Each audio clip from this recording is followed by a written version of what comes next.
more. And if you have ventured to or are thinking about visiting the Pearl River Resort or Dancing Rabbit Golf Club or even Geyser Falls Water Park, then you've got the Mississippi Band of Choctaw Indians to thank for that. And they are adding to their list of great destinations. They are partnering with 2 other Native American tribes to form an unprecedented economic development partnership. And we get to learn more about it today on Good Things from the Mississippi Band of Choctaw Indians Chief, Mr. Chief Ben himself. Hey, Chief.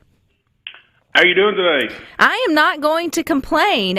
This is a lot of fun. It's such good news coming there to the tribe and Mississippi and beyond. So how did this partnership for the Dreamcatcher hotels come about? Well, I've got a lengthy relationship being elected official with the tribe as a tribal council member in our legislative body.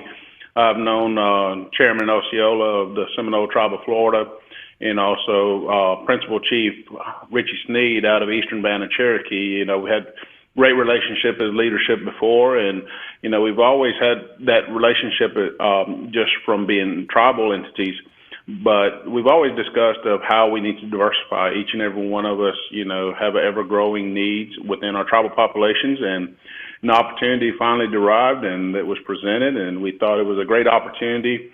You know, it's just like good friends sitting around talking about where to go fish or go hunt. You go where there's fish or game to get, and we found a place that we feel like it's a great prospect to go advance and expand our portfolio. So that's where we are, and everybody in this region is well notated of the tourism activity that is there in that region, and so we thought it was a great opportunity. And the region you're speaking of is actually Pigeon Forge there in Tennessee, which I know many of us here in Mississippi do actually travel that way for holidays or even summer vacations. I mean, it's just a great family place. So how did even that place get picked out? I mean, it's interesting that 3 tribes from 3 different states chose somewhere that's not, I don't think, in either of them to go and to plan this next project, which is fine. But I'm just curious how y'all landed on Pigeon Forge. Well, you know, the Eastern Band of Cherokee is actually just right across the mountain range, across the parkway. So they are actually adjacent on the other side of the mountains. But we also had a developer that we have joined up with through Dreamcatcher. And so, you know, all of us, again, were very, very well versed in observing by being in that area, traveling for tourism as well. And the exact area, if you've ever traveled there, is right by the LeConte Center, the well-known island. If you're in the sporting industry, you've probably heard of the Cal Ripken experience that is just above the ridge there that has a vast number of tourism.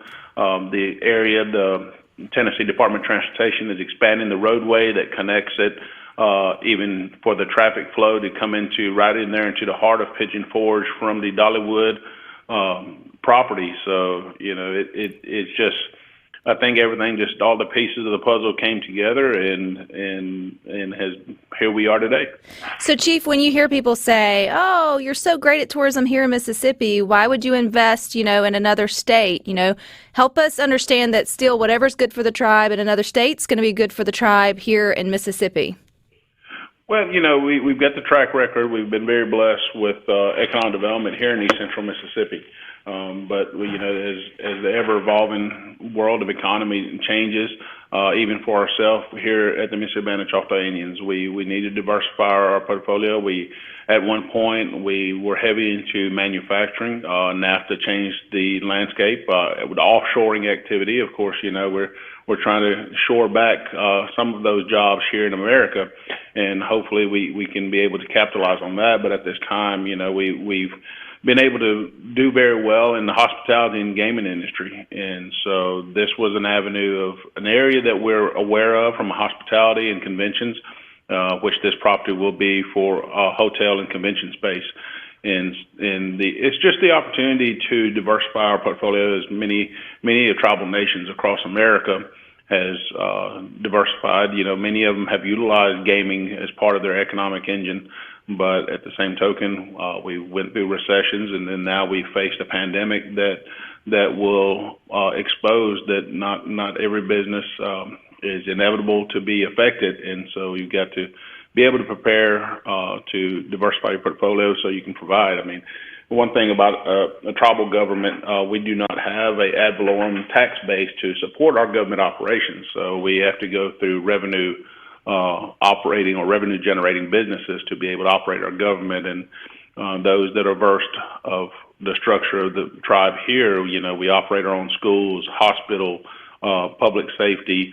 And that's your law enforcement, fire, and all the components that goes into most governments. So being self-sufficient here, we have got to continue and expand, because not only do we support some of those functions to our tribal members, but, especially with the fire protection and all, we go and support the local area here in Neshoba County and areas that we can help support as well. So.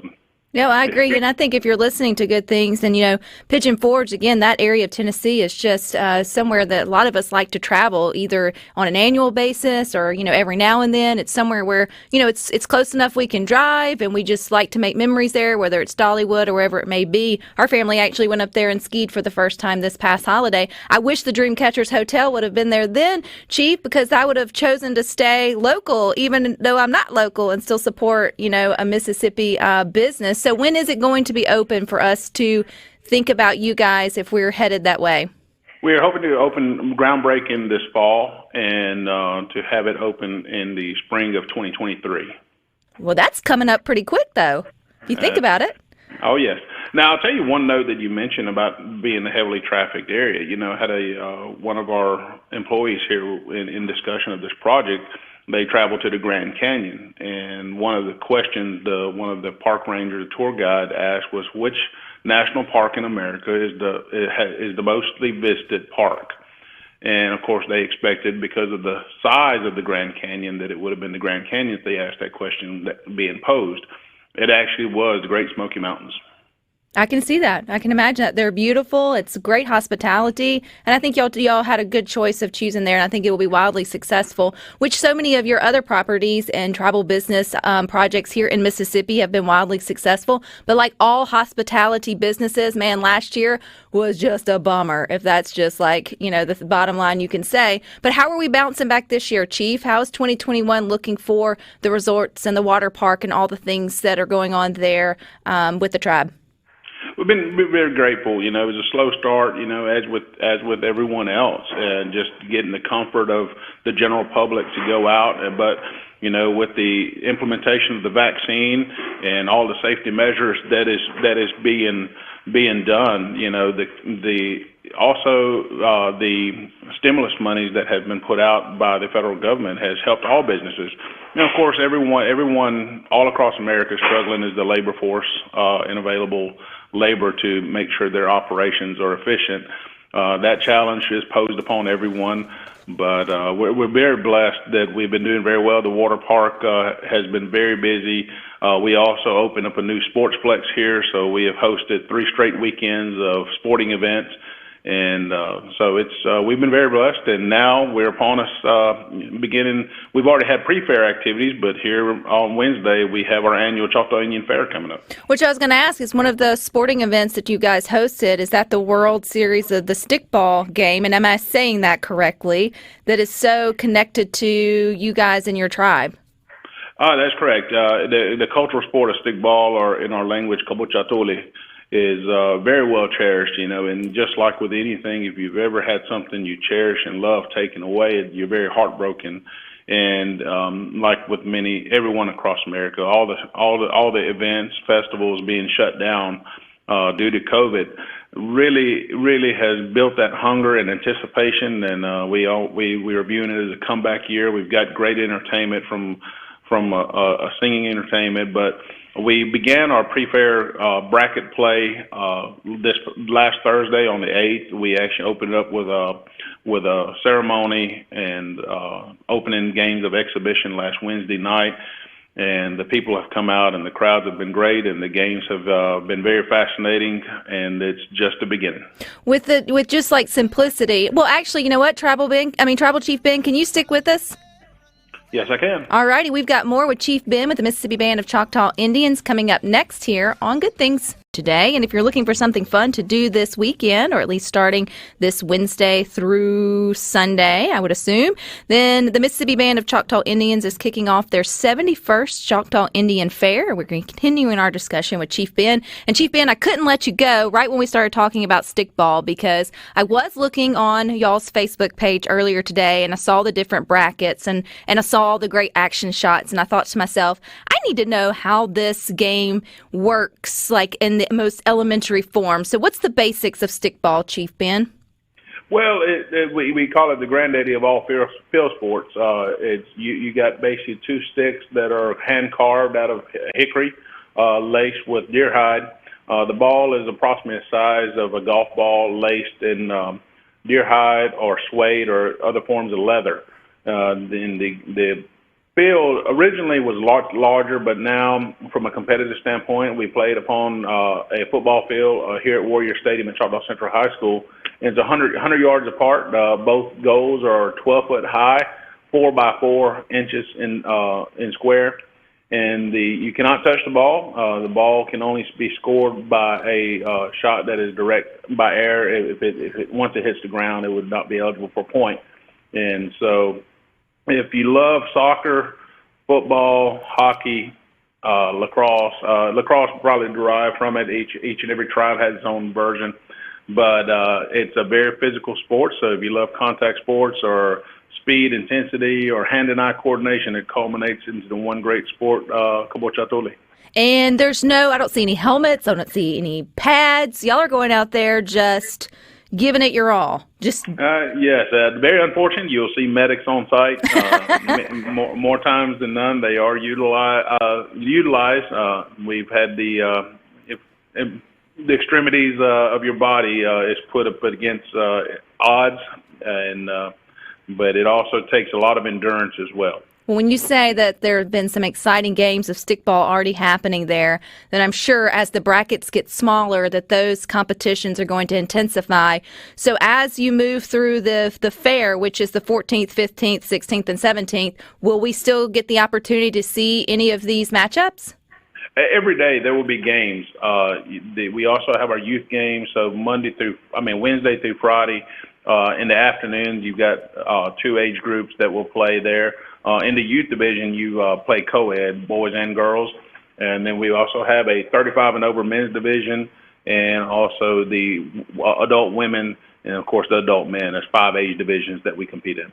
So let's talk about the fair. I know last year, I think it was press pause on you guys having it, so we had to skip a year thanks to COVID. But we're back this year. So if we've never been, or maybe we just forgot about it because of last year, what is there for the whole family? Where do we show up? Where do we get tickets? Give us the rundown, Chief.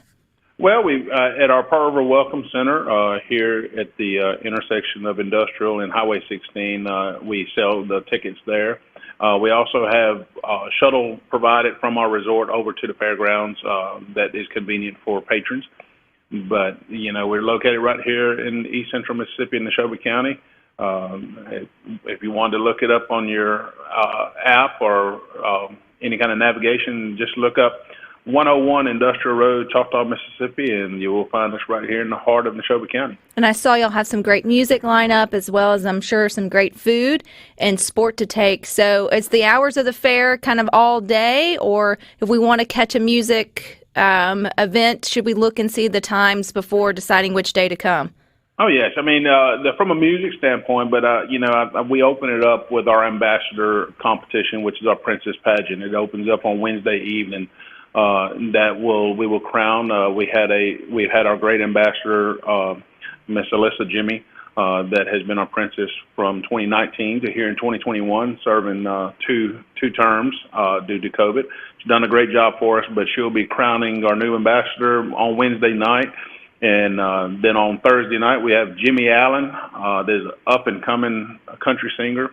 Then we got a great contemporary Christian, Zach Williams, in concert Friday night. And to top it off, on Saturday night, we've got a well-acclaimed Brett Young that will be in concert. So it sounds like a great time. And Chief Ben, we actually have 3 sets of 4 armbands for one day of the fair to give away to 3 lucky families listening to Good Things. So we're going to tell them to text in 601-879-4395. So Chief Ben, give them a good code word or something they should text in to win their family pack. Let's put Choctaw 2021. All righty. So the first 3 to do that will get a family 4-pack of armbands. It's good for one day. But even if you don't win, I mean, this is a great time to get the family out, do something outdoors, celebrate the history there of the Choctaw Indian Fair, and see some stickball. I mean, if you haven't seen it online, I mean, I don't know if I'm brave enough to try it, Chief Ben, but I would love to watch it.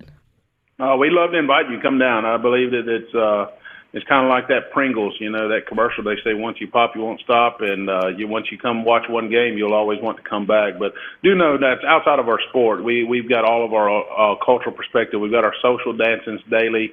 We also have our artisans here set up for retail, so you could buy beadwork, basketry, stickball sticks, stickballs, and also one thing I would like to say, as much as we take a great pride in our culture, but we also are very versed now in trying to promote healthiness. And so we have got other agencies such as VA Medical Center, Indian Health Board, and our Choctaw Health Center personnel. We will have a health plex available so that we've got vaccination available for anyone that comes to the fair. So COVID-19 vaccinations will be available on the fairgrounds. Well, it's good to hear all the good things that are going on there on the reservation and with the tribe. And Chief Ben, you are welcome back on Good Things at any time. We've got our text line is blowing up, so 3 families are going to win their pack, but that just means that they are interested in coming out and enjoying what you guys have at the fair. So that's good too. Rebecca, thank you so much for having me. Please join us from afar. Go on ChoctawIndianFair.com or go to either Facebook pages of Mississippi Band of Choctaw Indians or Choctaw Indian Fair. We'd love for you to join us. If not, just follow us. We thank you. And outside of the fair, if we can ever be a resource or if you'd like to just learn more about us, come and visit us here at Choctaw. And in 2023, we can look for the Dreamcatcher's Hotel to open in Pigeon Forge, which is in partnership with the Choctaw Indians as well as 2 other tribes. So we want to make sure that if we're going that way, we think Mississippi, even in Tennessee. We will see you when you come to our land. We will see you there. See you here. Well, I love that. Okay, thank you, Chief. Take care. All righty, we have our winner, so you can cease in texting in for the Choctaw Indian Fair passes, but thank you all who tried to win. If you were just interested in going, just take that as an opportunity to go ahead and make your day trip or think about going out. And again, it starts Wednesday, Thursday, Friday, and Saturday, through the 17th there with all of the interesting events that they'll have on. Really, though, if you haven't seen the stickball, that's a manly sport. I'm just going to go ahead and say that. So I'd love to see the ladies get out there.